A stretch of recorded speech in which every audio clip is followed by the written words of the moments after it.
ಮಧುಗಿರಿ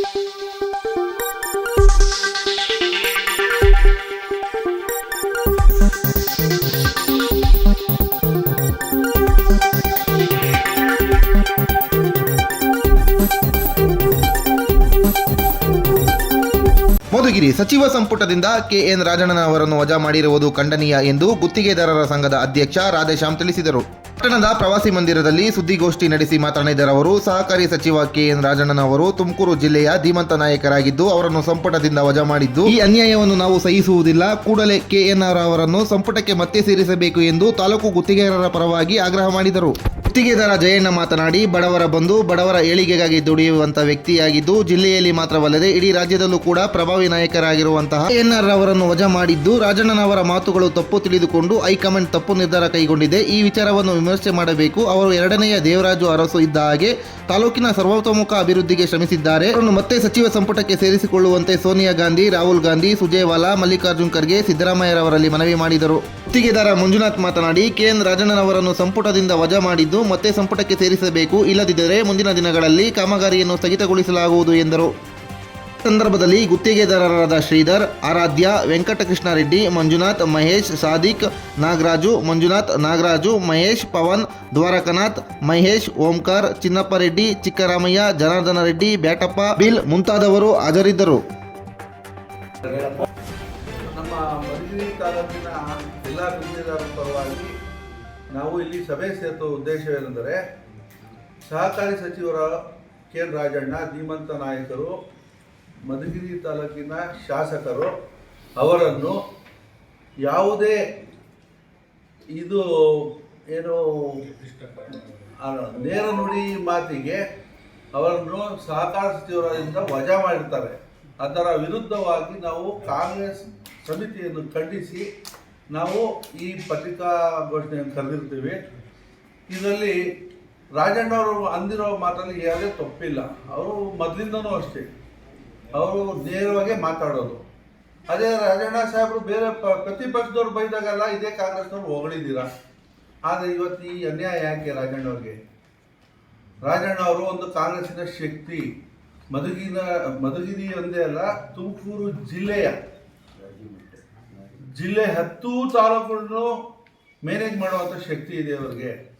ಅಂಥವ್ರನ್ನ ಶಕ್ತಿ ಕುಗ್ಗಿಸ್ಬೇಡಿ, ನಿಮ್ಮ ಪಾರ್ಟಿ ಇದೆಲ್ಲ ಕಮ್ಮಿ ಆಗುತ್ತೆ ಅಂಥೇಳಿ ನಾನು ಗುತ್ತಿಗೆದಾರರ ಪರವಾಗಿ ರಾಜಣ್ಣವ್ರನ್ನ ಮತ್ತೆ ವಾಪಸ್ಸು ನಿಮ್ಮ ಸಂಪುಟಕ್ಕೆ ಸೇರಿಸ್ಕೊಳ್ಳಿ ಅಂತ ಆಗ್ರಹ ಮಾಡುತ್ತಾ, ಮಾನ್ಯ ಮುಖ್ಯಮಂತ್ರಿಯವರಾಗ್ಬೋದು, ಸುರ್ಜೇವಾಲಾ ಆಗ್ಬೋದು, ರಾಹುಲ್ ಗಾಂಧಿ ಅವ್ರಿಗಾಗ್ಬೋದು, ಖರ್ಗೆ ಅವ್ರಿಗಾಗ್ಬೋದು, ಎಲ್ಲರಿಗೂ ನಾನು ನಮ್ಮ ಗುತ್ತಿಗೆದಾರರಿಂದ ಒಕ್ಕರ್ದು ನಾನು ಕೋರ್ಕೊಳ್ತೀನಿ ಅಂತೇಳಿ ಈ ಸಂದರ್ಭದಲ್ಲಿ ಮಾತಾಡೋಕ್ಕೆ ಇಚ್ಛೆ ಪಡ್ತೀನಿ. ಮೊದಲನೇದಾಗಿ ನಾನು ಗುತ್ತಿಗೆದಾರ ಸಂಘದ ಪರವಾಗಿ ಈ ಮಾಧ್ಯಮದವರಿಗೆ ವಂದಿಸ್ತಾ, ನಾನು ಈ ದಿವಸ ನಾವು ಏನು ಮಧುಗಿರಿ ತಾಲೂಕಿನಲ್ಲಿ ಗುತ್ತಿಗೆದಾರರ ಸಂಘ ಇವತ್ತು ನಾವು ಒಂದು ಸಭೆಯನ್ನು ಕರೆದು ನಮ್ಮ ಮಾನ್ಯ ಸಹಕಾರ ಸಚಿವರಾಗಿದ್ದಂಥ ಧೀಮಂತ ನಾಯಕ, ಬಡವರ ಬಂಧು ಮತ್ತು ಇಂದಿರಾ ಗಾಂಧಿಯ 20ನೇ ಅಂಶದ ಕಾರ್ಯಕ್ರಮದಲ್ಲಿ ಏನು ದೇವರಾಜ ಅರಸು ಅವರು ಹಾಕ್ಕೊಟ್ಟಂಥ ಮಾರ್ಗದರ್ಶನದಲ್ಲಿ ಇವತ್ತು ನಡೆದು ಎಲ್ಲ ಸಮಾಜ ವರ್ಗದ ಬಡವರ ಏಳಿಗೆಗಾಗಿ ದುಡಿದಂಥ ವ್ಯಕ್ತಿ ಇವತ್ತು ಜಿಲ್ಲೆಯಲ್ಲಿ ಅಲ್ಲ ರಾಜ್ಯದಲ್ಲೂ ಪ್ರಭಾವಿ ನಾಯಕನಾಗಿ ಹೊರಹೊಮ್ಮಿ ಪಕ್ಷವನ್ನು ಸಂಘಟನೆ ತಳಮಟ್ಟದಿಂದ ಪಂಚಾಯತಿ, ತಾಲೂಕ್ ಪಂಚಾಯತ್, ಜಿಲ್ಲಾ ಪಂಚಾಯತಿ, ಲೋಕಸಭೆ ಎಲ್ಲ ಚುನಾವಣೆಯಲ್ಲೂ ಸಹ ಪಕ್ಷ ಸಂಘಟನೆ ಮಾಡಿ ಇವತ್ತಿನ ಜಿಲ್ಲೆಯಲ್ಲಿ ಕಾಂಗ್ರೆಸ್ ಉಳಿಯೋದಕ್ಕೆ ಅವರೇ ಮಹಾ ಕಾರಣರಾಗಿರ್ತಾರೆ. ಇದಕ್ಕೆ ತಾವು ಈ ಮೊನ್ನೆ ಒಂದು ಪತ್ರಿಕಾಗೋಷ್ಠಿ ನಡೆದಂಥ ವಿಚಾರವನ್ನು ತಪ್ಪು ಗ್ರಹಕ್ಕೆ, ಅವರ ಮಾತಿನ ಅರ್ಥವನ್ನು ತಪ್ಪು ಗ್ರಹಿಕೆಯಾಗಿ ಅವರು ಯಾವಾಗಲೂ ಸಹ ಇದ್ದಂಗೆ ಹೇಳಿ ನಿಷ್ಠುರವಾದಿ, ಇದು ಒಂದು ಗಾದೆ ಇದೆ, ನಿಷ್ಠುರವಾದಿ ಪ್ರಪಂಚಕ್ಕೆ ವಿರೋಧಿ ಅಂತ. ಆ ರೀತಿ ತಪ್ಪು ಮಾಹಿತಿ ಅವರಿಗೆ ಮಾಹಿತಿ ಕೊಟ್ಟು ಇವತ್ತು ಏನು ಹೈಕಮಾಂಡ್ ನಮ್ಮ ಕಾಂಗ್ರೆಸ್ ರಾಷ್ಟ್ರ ಮಟ್ಟದ ಎಲ್ಲ ನಾಯಕರು ನಾವು ಸಂಘದ ಪರವಾಗಿ ಮನವಿ ಮಾಡ್ತಾ ಇದ್ದೀವಿ. ತಾವು ಆ ಮಾಹಿತಿಯನ್ನು ನೀವು ವಿಮರ್ಶೆ ಮಾಡಿ ಮತ್ತೆ ಕಾಂಗ್ರೆಸ್ ಪಕ್ಷ ಈ ರಾಜ್ಯದಲ್ಲೂ ಮತ್ತು ಜಿಲ್ಲೆಯಲ್ಲೂ ತಾಲೂಕು ಮಟ್ಟದಲ್ಲಿ ಬೆಳೆಯಬೇಕು ಮತ್ತು ಪಕ್ಷಕ್ಕೆ ಹಿನ್ನಡೆ ಆಗಬಾರ್ದು. ಇದರಿಂದ ಎಲ್ಲ ಜನಾಂಗದ ಮೇಲೆ ಭಾಳ ಪರಿಣಾಮ ಬೀರಿ ಅವರು ಭಾಳ ಇವತ್ತು ತಾಲೂಕಿನಲ್ಲಿ ಭಾಳ ಅಭಿವೃದ್ಧಿ ಕೆಲಸಗಳು ಬಡವರ ಬಂಧುವಾಗಿ ಹೆಸರನ್ನ ಎರಡನೇ ದೇವರಾಜ ಅರಸುವಾಗಿ ಅವರು ಹೆಸರು ಖ್ಯಾತಿ ಪಡೆದಿರ್ತಾರೆ. ಆದ್ದರಿಂದ ತಾವುಗಳು ನನ್ನ ಸಂಘದ ಪರವಾಗಿ ನಾನು ಮೊದಲನೇದಾಗಿ ಶ್ರೀಮತಿ ನಮ್ಮ ರಾಷ್ಟ್ರಮಟ್ಟ ಅಧಿನಾಯಕಿಯಾದಂಥ ಸೋನಿಯಾ ಗಾಂಧಿ ಅವರನ್ನು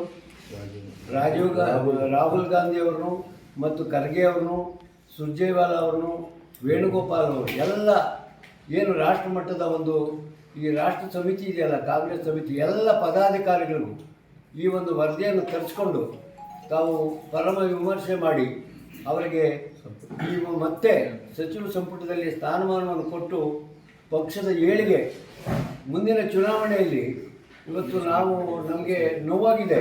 ಎಲ್ಲ ವರ್ಗದ ಜನರು ಭಾಳ ನೋವಿನಿಂದ ನಲಿತ ಮಟ್ಟ ನಡೆದಿದೆ.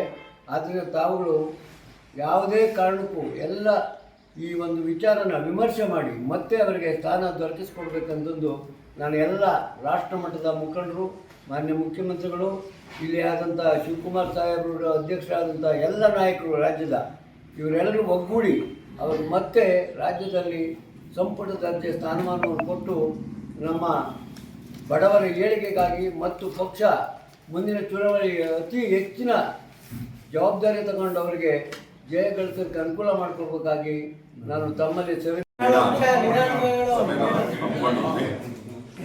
ಕಾರಣ ಏನು ಅಂದ್ರೆ ಇಷ್ಟೇ, ನಮ್ಮ ತಾಲೂಕಿಗೆ ನಮ್ಮ ಜಿಲ್ಲೆಗೆ ಇಡೀ ರಾಜ್ಯಕ್ಕೆ ಅನ್ಯಾಯ ಮಾಡಿದೆ ಈ ಸರ್ಕಾರ, ಸಿದ್ದರಾಮಯ್ಯ ಮತ್ತು ರಾಹುಲ್ ಗಾಂಧಿ.